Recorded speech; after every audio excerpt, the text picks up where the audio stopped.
Thinking Aloud. Conversations on the leading edge of knowledge and discovery with psychologist Jeffrey Mishlove.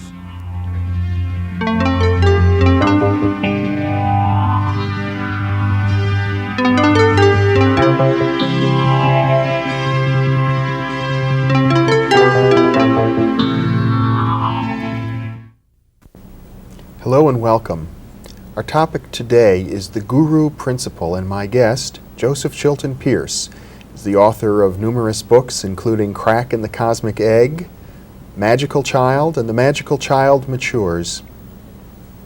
Welcome, Joseph. Thank you, Jeffrey. It's a pleasure to have you here. You made a major change in your life about 10 years ago when you became a student and perhaps even a devotee, would be a proper word, of the Siddha Yoga program developed by Swami Muktananda and his teachers. And in your most recent writings, you talk about the Guru Principle as being an important vehicle or aspect for learning and conveying of certain states of being that are perhaps almost impossible to communicate in other ways. Is that a fair statement? Yes, the Guru Principle to me is the most essential of all life processes, and it's a process, it's a function. But of course any function is a conscious function, any process is a conscious process. And that's what the Guru Principle is. The Guru Principle is the same as the bonding principle. In a way, it's kind of a glorified extension of the principle of bonding. Yeah. For instance, a free electron lasts a fraction of a microsecond, but the minute it bonds to another electron and forms a closed system, then it has stability and permanence after a fashion. And in the same way, the bonding principle behind an atom holds it in the most powerful force that we know of on a physical level. And the atom is held into its molecular bond by the same principle of bonding or relationship. And the molecular held into its elemental and so on up to bodies and you and me and the whole universe, held within formal relationships by a power or force which is outside, over and above the relationship created, if that makes any sense. Well, the archetypal model for bonding, I suppose, for humans is the parent and child bonding. And I think in our culture it almost seems threatening to people to treat another adult, a guru, with the kind of sentimental affection that one has for a parent. Well, that's because most of us were not bonded to our parent through the intellectual interferences of medical technological childbirth. We know that the bonding between mother and infant, this comes from massive straight scientific research, takes place when the infant is given total interaction with the mother in the immediate hours after birth. And this bonding function takes place, which, as both McLean and Keller and the rest of them find, precisely changes the entire brain structuring and operation of both mother and infant over those who were separated. Within hours of birth? No, immediately after birth this has to happen. I see. And it changes the whole, and again here we're dealing with the limbic structure of the brain, the emotional cognitive structure, which is the core of the brain right in the middle. It changes that whole structuring when the mother and the infant are brought into proximity with each other, and now we know that it's the actual proximity of one heart with the other, because the heart is a universal form of consciousness that directly controls the whole emotional cognitive structure of the brain. You write in your book how in other cultures, for Africa, for example, the mothers have a much closer relationship with their child. Well, they did up until about 30 years ago, and that whole pattern began to break down, and then we had chaos breaking out in Africa on every level. We find it still observed in many parts of the world, and now in many parts of America when we have a different type of childbirth bringing them in. The mothers that you describe would carry their babies in a sling and never get soiled because they would know in advance when the baby was ready to poop and take them to the bushes in advance. Because bonding is a very superior type of intelligence, which is nonverbal, pre-linguistic, you might say, and operating over and above all the separate parts that it connects together. So the mother and the infant bonded have an intuitive communication that doesn't need to ever be spelled out. And this bonding function of mother and child is precisely the same bonding function that you find between master and disciple or between student and teacher. And the function or the role is precisely the same.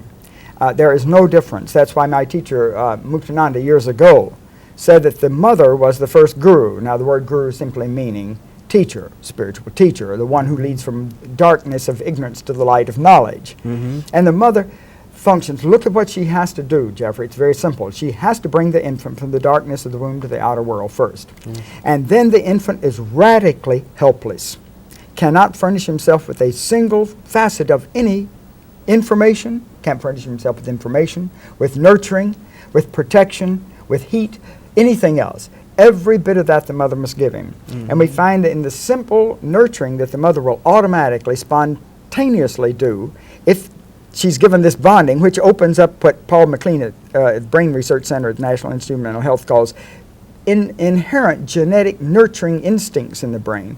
She will automatically, never even be aware of it, furnish the infant with every single stimulus and trigger for intelligence and everything else it needs, and its growth will be very, very rapid and complete and perfect, and both of them will be fulfilled. And this comes naturally to most mothers. Totally natural if she's given that interaction with the child after birth. If she's denied that, she goes into a depression we call the postpartum blues. It brings about an anger and resentment. It's lifelong from then on, shifts the whole operation of her brain around, and radically changes the operation of the child. Now, I can't go into all that because it's one, I've been invited by medical groups all over the world, including Oxford University, to address an international conference of obstetricians on this. So I've got my marbles put together, but that's a big, huge subject. Well, let's move over to the notion of the guru now. The guru, obviously, at least it seems obvious to me, a guru is not just like a mother. Anybody cannot be a guru. Oh, indeed, anybody can't be. But what the guru does is when we hit about 14 to 15, and the physical process is largely complete, see, when the body is largely complete, and we know the three brains are largely complete, myelination of the brains have completed, and they're not going to change anymore. So the whole physical apparatus is complete for dealing with an outer world. Biological growth. Or you might say physiological growth, you see, for dealing with this physical world is complete. Yes. So it can be refined past that point, but it's essentially complete. You have all the tools for it. And at that point, another energy opens up, which is an intelligence. It's the intelligence of all intelligences. It's the intelligence of the heart. And we know the heart has this profound interaction with the emotional cognitive structures of the brain and determines the way we relate to everything. So this intelligence of the heart that relates us to the whole universal process unfolds at adolescence for our integrating our three intelligences generating out of our brain, which are physical intelligences, that is the sensory motor, the emotional cognitive, and the intellectual that deal with physical process, must then be integrated into the next higher structure of intelligence, which is the intelligence of the heart. Now that gives us literally birth into a totally different form of reality, a new world, and that's the world within. That is, point blank, the kingdom within that we've always heard of and think is just some, pie in the sky, by and by thing. No, it's a direct biological, not physiological, but biological process within us. By biological, I mean bio meaning life, and logical, the real logic behind the life process. It sounds like what you're describing is what we sometimes call self-awareness. Well, awareness of which self is the big key.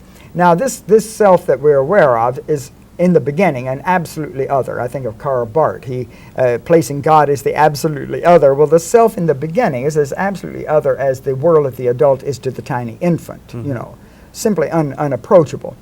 But the role of the guru is precisely as a mother. That's why we call my teacher Gurumayi, Muktananda's successor, Gurumayi, the mother teacher. Who also happens to be a woman. Happens to be a woman. And what Gurumayi does is that she literally reconnects the mind and the heart, because we all lose that connection, opens the heart to an entirely, radically new realm of intelligence. And we suddenly find ourselves moving into a different realm of consciousness. Now, in that, we are as helpless, and we're as helpless to do any of this. We can no more get into that inner realm on our own than the tiny child if he were delivered in the middle of Times Square and left lying on the street, could survive in that kind of an ambient. Well, are you suggesting that perhaps in the best of all worlds, when the child reaches the age of about 14 or 15, it would be appropriate for that child to have a guru relationship? Well, it would be appropriate for the child to have it long before then, because we know Bruner at Harvard Center for Cognitive Studies spoke of intent always preceding the ability to do. And we know in the 80% dissolving of the neural mass of the brain that takes place in adolescence, which dissolves all the neural mass not employed in locking into its models that it's going to, for actions it's going to need later on. It then has a very difficult time with those actions later on. And this is something that must go beyond conventional religious training. Oh, religious training, see, words have nothing to do with it. What what this new intelligence imprints to is the state of one who has completed that intelligence. So the learning from the guru hasn't anything to do with the guru's words. The learning from the guru is the guru's state of mind, their state of intelligence, which you imprint to beneath your level of awareness. There again we have the astonishing fact from recent research that 95% of all learning and memory built into the brain as imprints below our conscious awareness. They're automatic imprintings the brain makes according to the nature of the models given out there. The child does this in the first 15 years according to all of his physical models. Now around adolescence he looks for that physical model who will represent the great journey within, you see, which is the journey into a fourth level of intelligence. And only through that, Jeffrey, do we utilize the bulk of our neocortex, which is 5 times bigger than the 2 animal brains that it rests on. But how are those of us who have grown up in a kind of schizophrenic, unintegrated culture, how are we to be able to discern who is an appropriate person to serve that guru role? Well, the only thing I can think of is you just have to find out by trial and error, perhaps. I certainly had 2 spiritual teachers. They were both fine people, but I simply was tremendously limited and frustrated by them before I found my final true spiritual teacher. And I found my final true spiritual teacher was one who gave me the experience of the state itself. All the other teachers and all the teachers I'd had in childhood and adolescent and so on simply would describe what they hoped maybe someday I would understand. They had never experienced it, but they would describe it, you see, because they had read descriptions of it. And then they would prescribe behaviors for me which they hoped might eventually stumble me into that which they had described in their words. Now the great teacher teaches you by giving you the experience as your initial starting point, because again the brain imprints to the actuality of its reality. The Santiago biologists, the most brilliant biological school we've got going on Earth practically, say that you cannot perceive in a reality until you behave in that reality, until the whole system responds within that reality. And intellect can't do it, you see, because intellect is a very narrow spectrum of intelligence devoted to deal with sensory motor process. And so it can't deal, it literally cannot transcend itself and deal with this other level of intelligence which is superior to it. Basically an emotional level. Well, this other level of intelligence is not just emotional. It has to do with the relationship with the whole universal process. The spiritual as well. Spiritual. Perhaps That psychic is the as well. Well, the psychic is a little way stop along the way. But what the teacher is after is to get you to shift your identity away from the body before they shovel it 6 feet under, and away from even your psychic subtle realms, because they are directly related to the body process and cannot self-sustain themselves without feedback. And they want simply try to get you to shift your identity to this, what they call the realm of the heart, which is a universal process outside time-space. It's I know a good way to put it. What the intelligence of the heart and the guru tries to get you to do is to shift your identity from product to process. Once you're identified with process and you have interacted with process long enough, you can leave your body, drop it off, and merge with process, and then you can create any number of products you want to. That's what really this evolutionary procedure is about. I found this in my studies, and it all really came to light in my past 5 months in India, where I've been I just got back. What you seem to be suggesting, if I understand you, is that contrary to sort of conventional religious beliefs about life after death or reincarnation, that this doesn't automatically happen, that one needs to develop the capacity while alive to exist consciously independently of the body. This was known and accepted in all of European religious history until about the 14th century, with the churches making a non-person and destroying the works of Meister Eckhart, one of the greatest geniuses of Western history. They literally began the first part of a killing off of the whole realization of the connection of mind and heart. What Eckhart realized was you have these two processes, two functions. One is process, which is eternal, and the other is the product, which is in time, you see. Bodies, you and me, our personalities, our egos, are products in time. Yes. But the process which produces it, and this has its most beautiful corollary in quantum mechanics. See, quantum mechanics is the current best description of it, between the wave and particle dilemma, you see. So the wave is process, the particle is the product, and the product is highly unstable and never can be sustained long. You shovel it 6 feet under sooner or later. Now what Eckhart realized is that we must enter eternity, which means the process, in the instant moment of time now. Once entering eternity now, we can then play out on the timeline in product, with total freedom and great joy and effectiveness and power.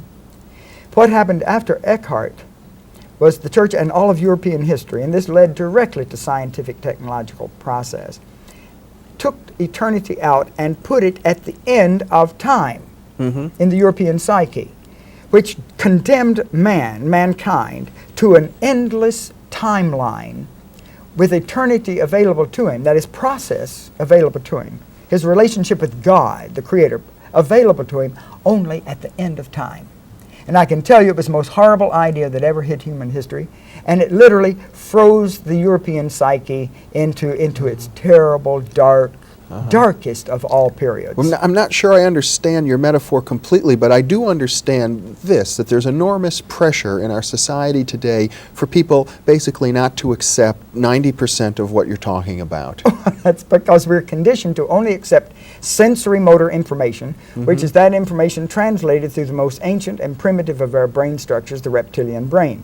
That means we must deny all of the vastly superior and higher evolutionary structures of thought available through the other two brain structures. This is why we only, precisely what you just said, is precisely why we only utilize and use 5% of the neocortex that determines our true intelligence. Joseph, we have about 10 minutes left now, and I wonder if we could spend most of this time talking about the personal experiences you have had with your guru. These can be summarized simply. Muktananda had to work with my mind because I was so totally locked in my mind that my heart was surrounded by, I would say, in 50 some odd years, going on 60 years, of encasement, cement encasement, steel-clad encasement. He couldn't get to it. So he worked with my mind, and he blew my mind open. One of the first things he did was he told me that I was locked into identity with my body, and he simply gave me an experience of my subtle body 5 consecutive times in a row. He took me out of my body so that I felt myself in this totally free, subtle state outside body function at all. Now, people would send for the cart ambulance immediately. They would put me in the booby hatch and give me shock treatments if we talk about that too much. However, although there's quite a literature about it now. Again, the Santiago biologists who say you cannot perceive any reality until you behave in it. I could never have done this myself. You see, the great teacher teaches you by giving you the experience, and that's what we call grace, the gift of grace. Grace gives you the experience so you can behave in it and build up perceptual patterns to handle that. But people do have out-of-body experiences without gurus. Yes, and uncontrolled. And sometimes they can develop them and follow them. But then they always end up stuck in a subtle state. Now, my guru gave me about 2 years of incredibly exciting, awesome experiences of subtle states, which means all sorts of created states and other kind of realities and so on. And it was fun and games. And then I'd had that. And then other things began to be necessary. My perceptual patterns were built up enough then that I could handle other types of process. Then we started moving into pure process rather than the subtle states that had already been created. In other words, you went through a phase of what some people call the oh wow phase, all kinds of psychic, mystical, wonderful experiences, psychic experiences, and then you went into something a little more mature. Oh, indeed. Than Indeed. that. You see, the great teacher will never let you stop at any point. These are simply learning processes. Then we began to really move into the high brain and deal with causal process, that is creative process as creative process.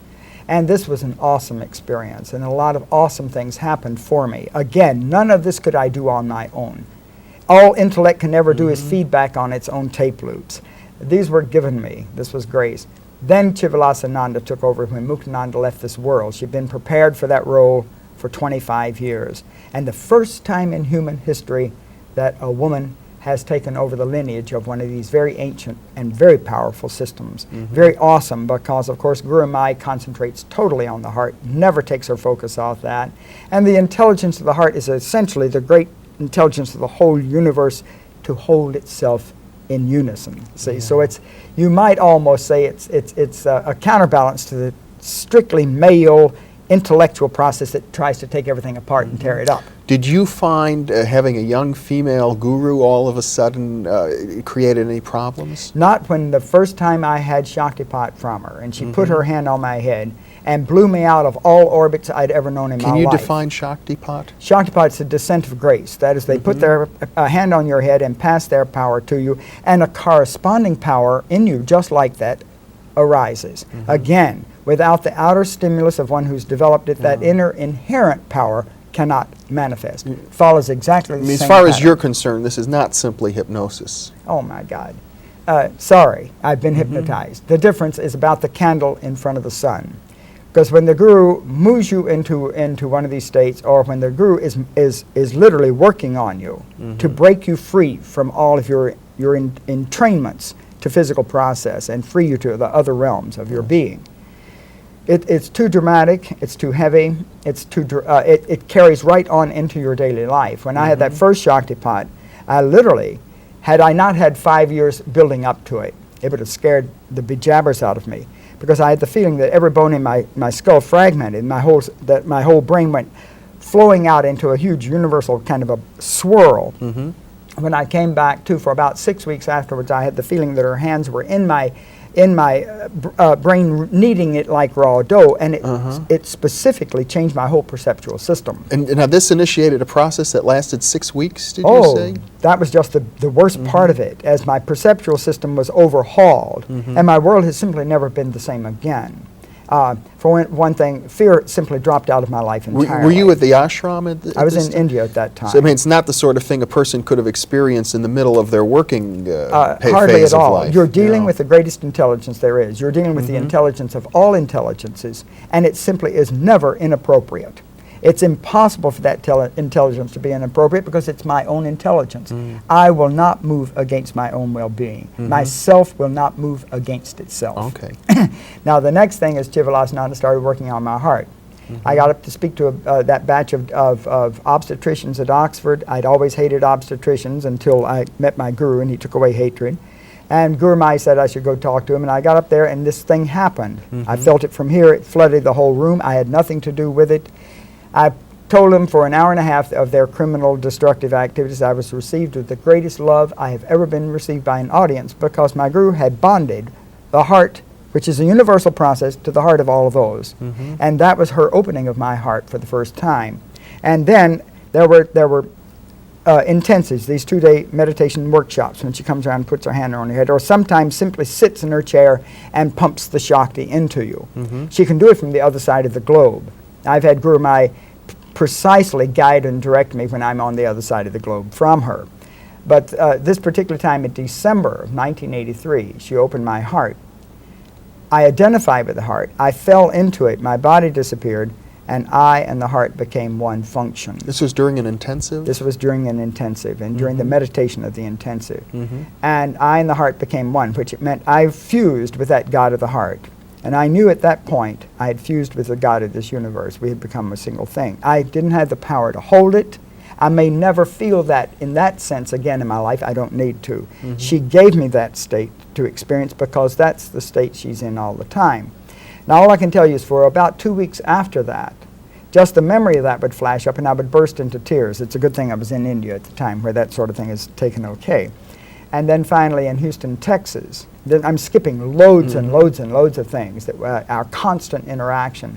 In Houston, she came around and this time she put her hand on my head and this time I felt my body keenly. I went nowhere. I underwent no altered state at all, just keenly feeling every cell of my body. And then my heart burst open. I felt this great shaft of energy go down. My heart burst open and flooded every cell of my body and it flowed out to the whole world.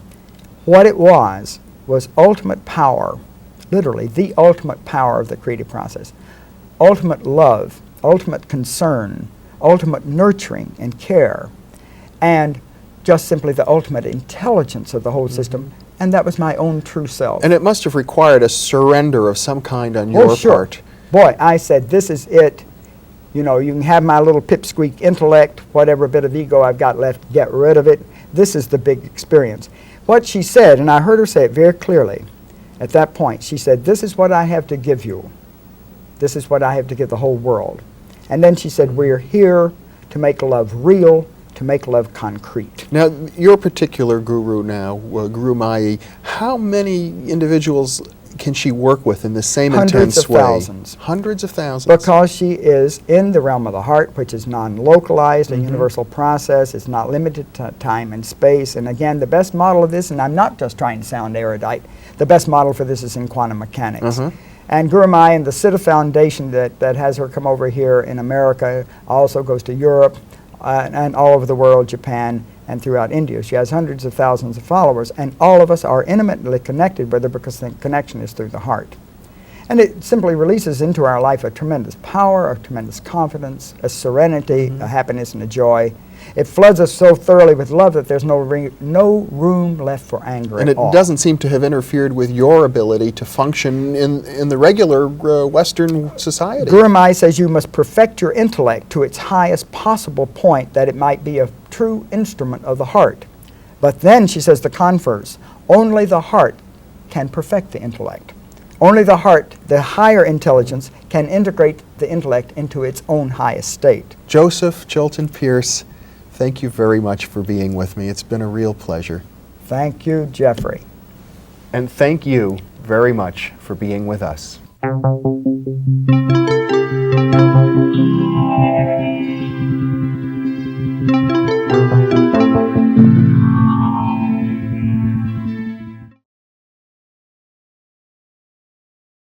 I imagine that by now many of you already realize that, in conjunction with White Crow Books, we've just launched the new Thinking Aloud Dialogues book imprint, and our first title is There Life After Death?